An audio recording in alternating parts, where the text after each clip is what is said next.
Padre, al Hijo y al Espíritu Santo. De los siglos. Amén.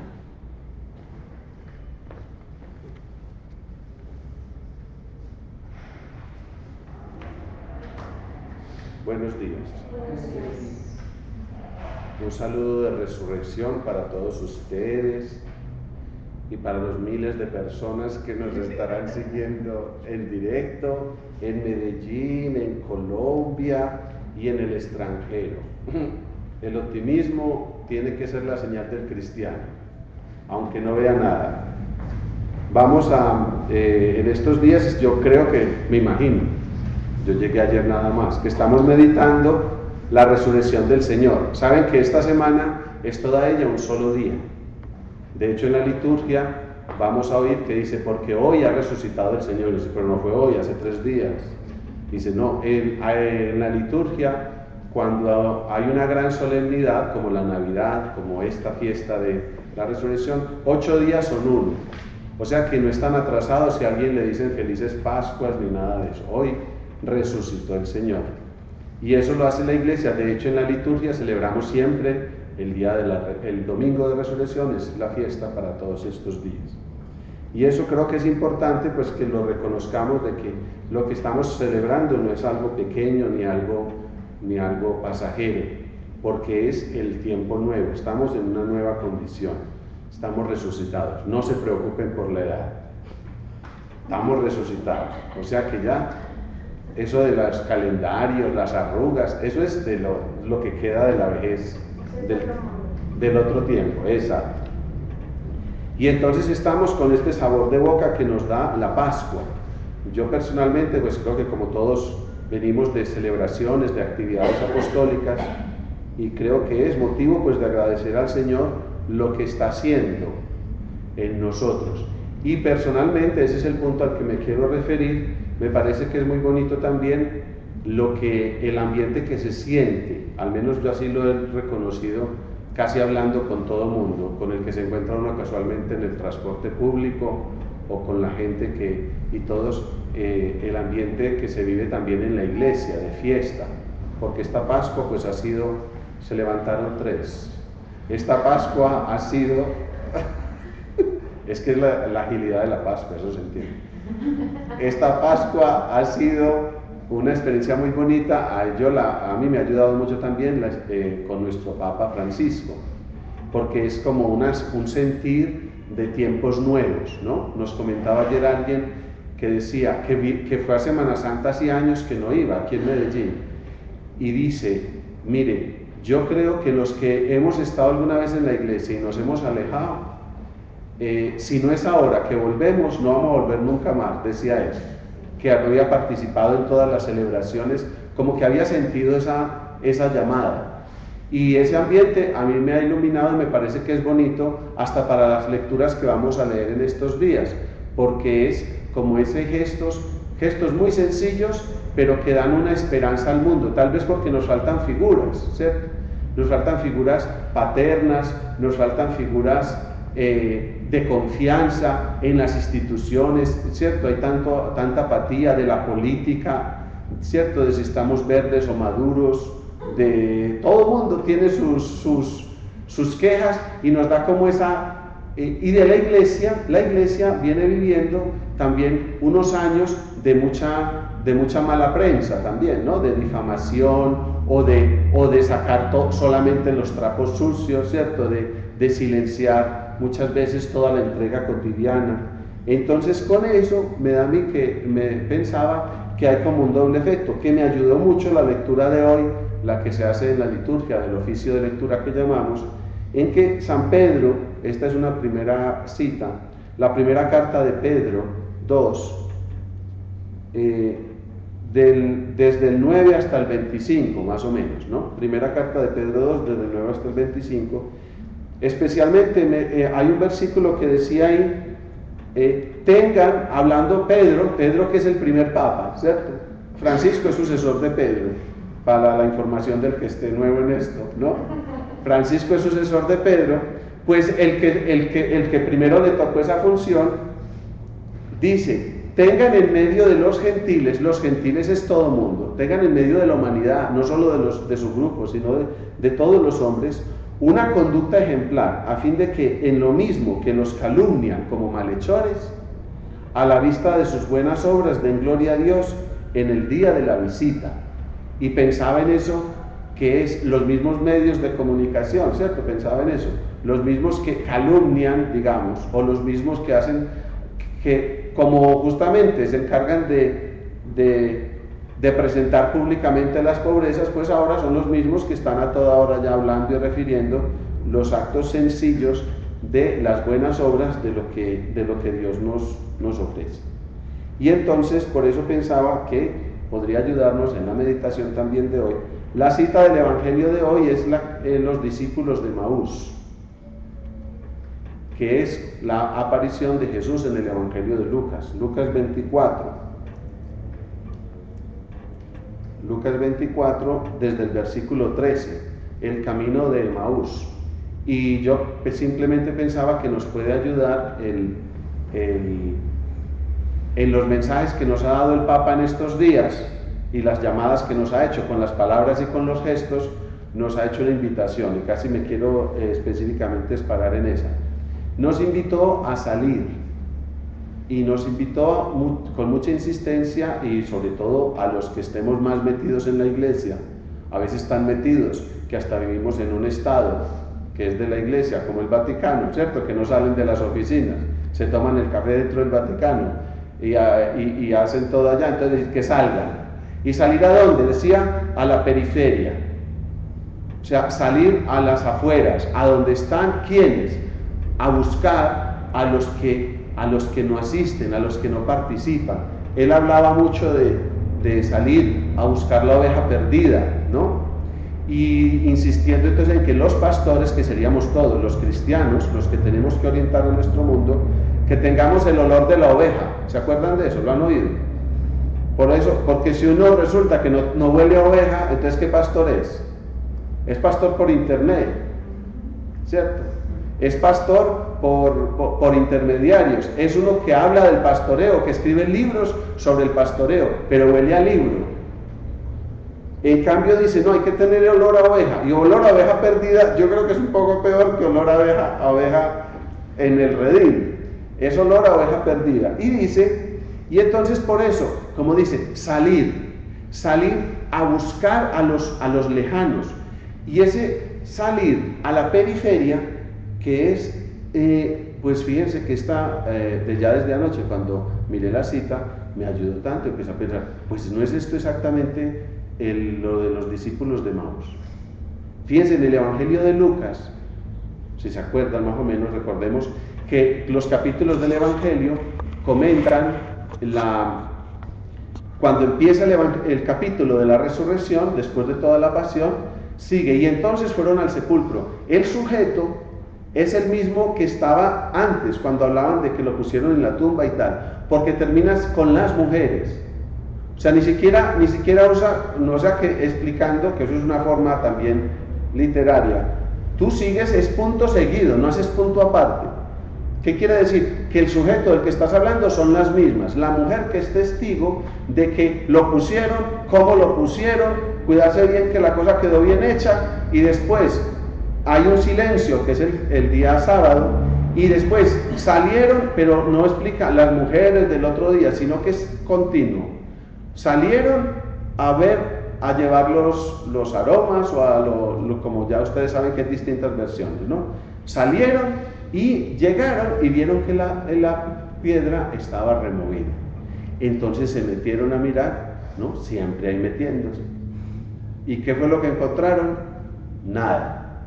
Entonces estaban perplejas, ¿qué habrá pasado? Y de pronto, 2 hombres vestidos de blanco. El 2 es la comunidad, y el vestidos de blanco, porque eso es una lectura no solo de lo que pasó en ese momento, sino de lo que es el futuro, que es la iglesia. Esos seres humanos, no dice ángeles ya no son ángeles, son esos seres humanos en la carne, carnales, pobres, pecadores, que Dios por su misericordia viste de blanco, que son los sacramentos, y que proclaman la salvación, es decir, que no está aquí, que resucitó. Eso es lo que somos todos nosotros. Nos han anunciado la resurrección. Y entonces, ¿qué ha hecho Jesús? Jesús se ha preparado un pueblo bien dispuesto, como dice el Antiguo Testamento. ¿Qué es un pueblo bien dispuesto? Un grupo de mujeres que están presentes y de hombres que están tristes, ausentes, a lo mejor tomando en el bar de la esquina, porque están muy tristes por la muerte del Señor. Y esa novedad de ese grupo es lo que hizo Cristo. A eso se gastó la vida Cristo, a preparar una nueva anunciación. Es decir, el Evangelio de Lucas empieza con el ángel que le habla a la mujer en singular y termina con los hombres vestidos de blanco que le anuncian a las mujeres. ¿Y qué pasó esta vez? Que ya no es solo una mujer, la Virgen, que escuchó y creyó, sino que es un grupo de mujeres que escuchan y creen. Se fueron. ¿Se acuerdan que dijo? No está aquí. Acuérdense de lo que les había dicho cuando estaba en Galilea. Si ustedes van a Lucas 9, 22 o 21 por ahí, ustedes van a ver que en Galilea les estaba hablando a los, parece ser, ¿no? A los discípulos. Ves que desde el capítulo 8 ya estaban metidas las discípulas. Nadie las llamó, ellas se metieron. ¿Cierto? Se metieron y son los testigos. Y ahora esas, dice el ángel, recuerden cómo les dijo. O sea que Jesús les está hablando a todos, les está hablando a ellas también. Recuerden que Jesús les dijo que tenía que padecer mucho, que iba a sufrir en Jerusalén y que después iba a resucitar. Y ellas se acordaron, fíjense lo que les pasó. Dos hombres vestidos de blanco que les proclaman, ellas se acuerdan de que fue lo que Jesús dijo, creen y se van a anunciar. Le anunciaron primero a otras mujeres, estoy hablando del Evangelio de San Lucas. Esas mujeres les creyeron a las mujeres, como es lógico. Después, esas mujeres junto con las otras se fueron a anunciarle a los hombres y a ellos dijeron que estas están delirando como siempre. Así ese es el proceso del Evangelio. No han visto nadie a Jesús, las mujeres no vieron a Jesús. Después dice, pero Pedro, sin embargo, Pedro, es uno de los versículos que está omitido en otras versiones, sin embargo Pedro les salió, fue a la tumba y no vio sino los lienzos, pero no oyó nada ni le presentó nadie, y volvió maravillado de lo que había acontecido. Eso es hasta aquí. ¿Y entonces qué es los discípulos de Emaús? Los discípulos de Emaús, según San Lucas, no es otra aparición del resucitado. Eso es lo que les invito a que meditemos hoy. No es otra aparición, es la primera. ¿Y a quién es al primero que se aparece Jesús? A una pareja que se está yendo y que ya va muy lejos de Jerusalén. Digamos que si los discípulos se pueden detectar con radar, estos ya estaban en la periferia, ¿me entiende la cosa? Estos ya estaban fuera de Jerusalén y ya iban, pero ya iban para afuera. Entonces, ¿a quién se aparece el Señor? A la oveja, al discípulo perdido, al discípulo descarriado o a la comunidad descarriada, porque van dos. Según mi entender, ustedes lo van a leer ahí, según mi entender son hombre y mujer, porque van dos y van peleando, porque el texto dice se iban tirando palabras, no era que hablaran, sino se iban tirando. Entonces se presenta Jesús y les dice de que van que se están tirando por el camino. Y entonces habló ¿quién? El hombre, ¿cierto? A uno que se llamaba Cleofás. Y entonces San Juan dice que había una tal María de mujer de Cleofás en la cruz. O sea que amor, ella era de ese gremio, de las que se apuntaron sin que las llamaran, de las que estuvieron en la cruz, de las que vieron lo de la tumba, de las que... Y ella le creyó. ¿Por qué? Porque te anuncian y crees, y eso es lo que te pone en movimiento. Y entonces empieza Cleofás a explicar. No, usted es el único por aquí pues que está en estos días, porque son días de Pascua, que hay tanta gente que va a Jerusalén. Usted es el único que está por aquí y que no sabe lo que ha pasado. Imagínese, si yo fuera Jesús, yo ya le daba, pues, le metía el hueco de los dedos en la nariz. ¿No recuerda que Jesús está cicatrizado y todo? Dice que el único que no ha sufrido todo lo que ha pasado en estos días, y Jesús que es el de la foto, el crucificado. Eso me hace pensar siempre que en la vida, así nos pasa muchas veces la oración, le hablamos a Dios como si Él no se enterara, ¿cierto? Usted, porque mire tanto sufrimiento en el mundo, porque las guerras, porque hasta se me murió el gato. Entonces uno empieza a contarle sus propios sufrimientos y uno tiene la idea de que Dios está lejos y Dios está crucificado ahí. Pero Él tiene esa paciencia infinita, la que va a tener durante toda la historia, que dice, sí, explíqueme, a ver, usted que sabe tanto, ¿qué es lo que pasó? Dice, pues el profeta poderoso, y empiezan a contarle. Ellos le empiezan a contar, y cuando uno cuenta, uno se pone alegre porque ellos le creyeron al Señor y intentaron, pero después se pone triste porque pensábamos que era la solución y sin embargo perdió las elecciones. ¿Cierto? Lo tienen ya, le fue mal la cosa, y dice, y ya van 3 días desde que esto pasó, nada, lo mataron, y ya muerto él, pues ya no hay causa. Y cuando dijo esto pasó, entonces ahí la mujer le dio el codazo, ¡pam! Y él, bueno, la verdad es que esta mañana, porque él iba a acabar la historia ahí, que no ha pasado nada, y le dio el codazo a la señora. Entonces, bueno, la verdad es que en esta mañana, algunas de las mujeres de nuestro grupo fueron a ver. Y entonces, después vinieron contándonos que habían tenido una visión de ángeles, que les dijeron que él vivía. Y entonces algunos de los nuestros, bueno, fueron a comprobar, y se vieron que estaba como decían las mujeres, pero a él no lo vieron. Es que ellas no dijeron que vieron al Señor. ¿Sí ven la cosa? Los chismes. Y que ellas dicen es que creyeron a lo que se les había anunciado. En cambio estos no creyeron a lo que les anunciaron las mujeres. Entonces ya Jesús dice, es que ustedes sí son más insensatos y tardos de corazón para creer. Fíjense la frase tan bonita, tardos de corazón para creer. O sea, la lentitud, ¿dónde está? En el corazón. No es una cuestión mental, no es una cuestión de pruebas, es si hay agilidad de corazón para creer, porque no es simplemente para entender o para razonar, es tardos de corazón para entender lo que decían las Escrituras. No explicaba ya que el Mesías tenía que padecer, o sea, no era lo que había dicho Dios desde siempre, que no hay resurrección sin muerte, que no se encuentra la vida si no hay entrega. Y empezando, imagínense la charla que le dio, es que el que se maneja mal hay que darle charlas, ¿cierto? El Verbunda es un camino penitencial de los mejores que existen, ¿cierto? Entonces le echaron y eso les explicó todo lo que se refería a él en la Escritura. Imagínense qué charla más larga, desde Génesis para adelante. Les fue explicando todo lo que se refería en la Escritura y les contó, y cuando iban llegando al pueblo, ¿se acuerdan? Entonces ya viene el efecto en el corazón de oír a Jesús, de oírlo. Entonces ya ven que él se va y de pronto sienten que ellos dos, sin ese Señor que les está explicando la Escritura, están perdidos. Y entonces es la primera vez que se ponen de acuerdo los dos, se ponen de acuerdo y le dicen, ¿por qué no te quedas? Eso, mejor que aguantármela a usted que este otro, ¿cierto? Y entonces le dicen, ¿por qué no te quedas? Él hacía como que fuera a seguir, se quedó, comió con ellos, ¿se acuerdan? Se sentó y cuando partió el pan, que era la cosa que Jesús hacía normalmente, eso se le ocurrió a él, eso no es de los judíos. A él se le ocurrió que él agarraba el pan y lo partía, como si él fuera el papá, el pater familias. Les partía el pan y se los daba a cada uno. Ese gesto que había hecho ordinariamente, que cuando Dios lo hizo en la última cena, ellos ni se enteraron, ahora se los estaba volviendo a hacer. Y ahí se les abrieron los ojos y lo reconocieron. Y entonces volvieron. Entonces pensaba yo hoy, tan bonito que es lo que, fíjense que el Papa, si ustedes se acuerdan, se dieron cuenta dónde celebró el Jueves Santo. ¿A dónde se fue? Se fue a cárcel de menores, en un lugar que conocemos, ¿sí o no, Padre? Se fue a una cárcel de menores. ¿Y quién puso en los discípulos?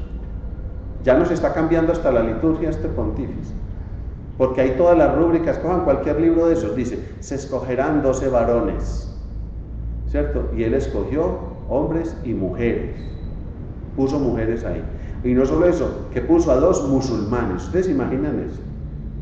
Que al final está haciendo lo que ya la iglesia está haciendo por sensus fidei, que es, Jesús está lavando los pies de todo el mundo, de todas las personas, y es en el lavar los pies, que es en el dejarse lavar por Dios, que la persona se encuentra con él. No es solo para el discípulo, para el apóstol, para el que tiene el documento firmado. Esto es un trabajo de salir a los últimos, de ir a la periferia, de ir a los que parece que no entienden, pero entienden más de lo que te imaginas. Y me leí ahí una notica que decía, el Papa se le ocurrió preguntarle a uno de los presos jóvenes que estaba ahí, dice, ¿y tú por qué estás aquí? Y él le contestó así a lo italiano, pues, me salió del corazón, porque es que no era obligatorio, eso era el que quisiera. Pero él le dijo, me salió del corazón, que hasta se emocionó la gente ahí, o sea, porque son delincuentes menos, que no tienen la edad para estar en un... Y dice, o sea, ¿Quién da 2 pesos por ese? No es un desechable, normalmente hablando en términos paisas, no son desechables. Y si a esos desechables les está lavando el Señor los pies como apóstoles. Y eso sigue siendo un signo para el mundo. ¿Qué jefe de Estado? Porque al final es un jefe de Estado, ¿no? ¿Qué jefe de Estado está cogiendo la toalla en donde está haciendo de que se pone a lavarle los pies a uno que además está hasta detenido porque la ley humana dice que ese tipo tiene que estar recluido por peligroso, o esa tipa? Y les estamos diciendo apóstoles, los estamos llamando apóstoles. ¿Por qué? Porque así los ve el Señor. Entonces yo los invito a que en esta oración de hoy también, leyendo y orando con los discípulos de Emaús, pensemos en cómo el Señor fue el primero que no se apareció ni a la Virgen Santísima, que hasta los santos se han enojado un poco con eso y se han inventado una aparición. ¿Cómo es que no se aparece el Señor a la Virgen Santísima la primera, sí o no? ¿Cómo es que el Señor, o sea, cómo no se aparece como en orden de importancia? Y aquí el Evangelio de Lucas es de los más locos, porque no es María Magdalena. ¿Se acuerdan que dice, ay, primero María Magdalena? En Lucas no es a María Magdalena, porque a toda esta gente le manda la razón. Y cuando esta gente está tan lenta para entender, entonces dice, estos tan lentos me van a dañar ¿no? Me van a dañar la iglesia. Ya había 2 que se estaban yendo y peleando por el camino. Jesús dice, a estos hay que aparecérseles ahora. Volver a explicarles, o sea, hacerles como en todo el Evangelio en concentradito. Volver a caminar con ellos, volver a explicarles todo, volverme a entregar por ellos, que eso es partirse el pan. Y eso se llama misericordia. Ese es el Evangelio de Lucas, sabemos que es el de la misericordia. Jesús se levantó, o sea, resucitó, se levantó con la misma misericordia de antes, también con el mismo mal genio. ¿Se acuerdan? Insensatos y tardos de corazón. Y entonces cuando él habla así, dicen, ese es el mismo de antes, está regañón, ¿cierto? Lo regaña a uno, pero después tiene paciencia, le explica todo otra vez. Y ese es el Señor y entendía que esa sería como la llamada a nuestra misión. ¿Qué nos toca entonces? Salir otra vez a la periferia, ir a buscar a los lejanos. ¿Por qué? Porque buscando a los lejanos, cuidamos a los cercanos. Es muy malo una iglesia que se encierra como en los 4 que están ahí dentro y que se dedican a cuidarse ellos. Y al final, ¿a cuidar qué? Si no salvas el mundo, si no sales a buscar al otro. No, es que cómo va a ir uno a esos que son tan peligrosos. Por eso son peligrosos, porque nadie va a ellos. ¿Se entiende la lógica de Dios? No la entendemos, pero al menos vemos que tiene sentido, ¿cierto? Es ir al lejano, es haciendo misión como se cuida realmente la comunión. Es saliendo a donde nos manda el Señor, dejando lo nuestro y saliendo más allá, donde vamos a descubrir que Él está con nosotros, que eso fue lo que prometió. O sea, en la medida que ustedes salgan de ustedes mismos, en la medida que ustedes vayan a la periferia, en la medida que busquen al lejano, que es al que sufre a lo mejor por su propia maldad también, pero al que sufre en el mundo, buscándolo, es como vas a encontrarte a ti mismo y como vas a revivir y a gozar de tu propia identidad. Vamos a pedírselo al Señor y que este Evangelio sea también el Señor sacándonos para que recorramos el camino otra vez. Y como Él nos explicó las Escrituras, nosotros también nos dediquemos a recordarnos lo que Él nos ha dicho, para que recordándonoslo y anunciándoselo al que nunca lo ha oído, podamos todos experimentar la alegría de la resurrección. Y que cuando se parta el pan, nuestro corazón ya esté ardiendo, que eso fue lo que les pasó, que decían ellos, no nos ardía el corazón cuando el Señor iba con nosotros por el camino y explicándonos la Escritura.